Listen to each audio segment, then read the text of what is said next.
Los griegos asistían a ceremonias religiosas celebradas en honor a sus dioses.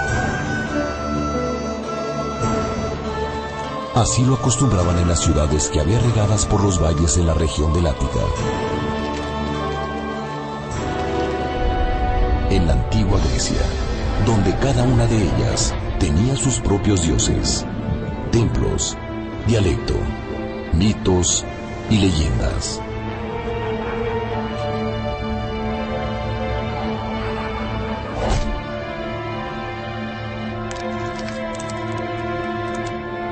Durante estas ceremonias, los griegos consagraban los hechos sobrenaturales de sus dioses.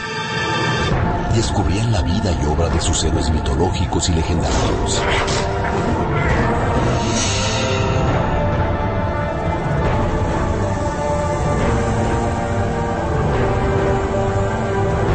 Y al mismo tiempo, el significado de la vida y la muerte.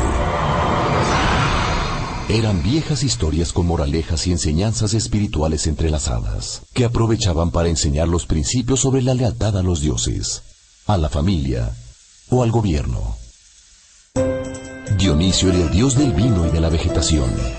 Les había enseñado a cultivar la uva y transformarla en vino. Era bueno y amable con quienes lo honraban, pero podía ser terrible para quien lo despreciara o se burlara de los rituales.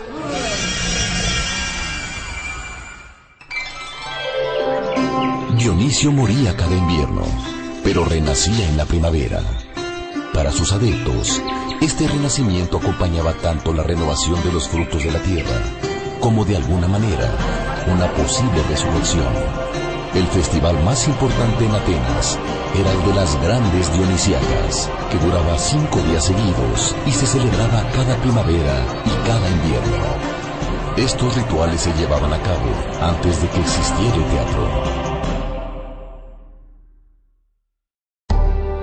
En el año 534 antes de nuestra era, Pisístrato era el jefe de gobierno en la ciudad de Atenas. Él buscó la manera de que llegara más gente de los alrededores a celebrar las grandes Dionisiacas.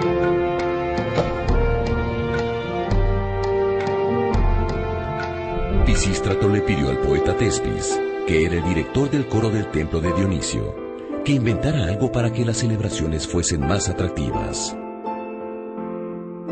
Durante los rituales cantaban y bailaban 12 hombres que formaban un coro. Y lo hacían con unas máscaras que les cubrían todo el rostro, adornadas con cuernos de cabras. Por eso, el público les llamaba tragedias, que viene del griego tragos, que quiere decir cuernos de cabra, y de odas, que quiere decir himnos. Es decir, se referían al coro que cantaban con máscaras y cuernos. A Tespis se le ocurrió salirse del coro y enfrentarlo, para preguntar, por ejemplo, ¿por qué ese año no había llovido lo suficiente? ¿Por qué Dionisio renacía? ¿Por qué habían sufrido tanto las mujeres de Tebas cuando la ciudad fue sitiada? Con esta decisión, Tespis inventó lo que ahora conocemos como teatro. Él fue el primer actor de la historia, que en su época fueron llamados hipócritas, que viene del griego hipo, que quiere decir máscara, y crites, responder, es decir, los que respondían detrás de la máscara.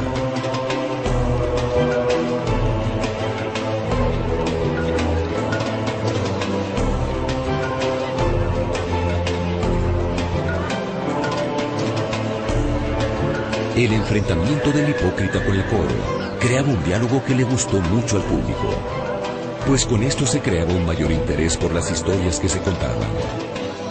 A partir de entonces, se decidió que en cada festival se organizaran concursos entre los poetas para que escribieran sus historias y las pusieran en escena. Así nació la tragedia griega.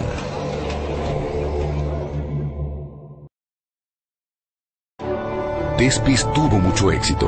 Los vecinos de Atenas llegaban en la primavera y el invierno para ver las obras de teatro que se presentaban en las grandes Dionisiacas. También llegaban los poetas de todos lados con sus obras recién escritas, listas para concursar. Tragedia viene de tragos, que quiere decir cuernos de cabra, y odas, que significa cantos o himnos. Se llamaron tragedias porque así se disfrazaban los que formaban el coro para cantar y bailar frente al público. Las primeras tragedias consistían en los cantos de este coro, que representaba muchas veces al pueblo, a los consejeros o a las mujeres de alguna ciudad arrasada, como Tebas y Troya. Otras veces representaban a deidades como las furias o las suplicantes.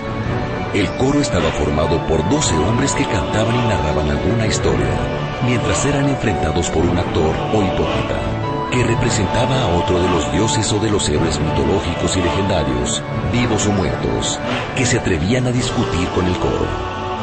Al compartir el sufrimiento que veía en escena, el público podía desahogarse en una especie de purga de emociones, viendo cómo sus dioses y héroes sufrían más que nadie. Ellos se podían sentir un poco aliviados. A través del sufrimiento desmedido de sus héroes, el público conocía el sentido de la vida en su condición excepcional y comprendía que, tarde o temprano, la vida termina con la muerte. Había nacido la tragedia, y con ella la catarsis o purga espiritual, con la que el público se desahogaba. Este fue, en pocas palabras, el origen de la tragedia.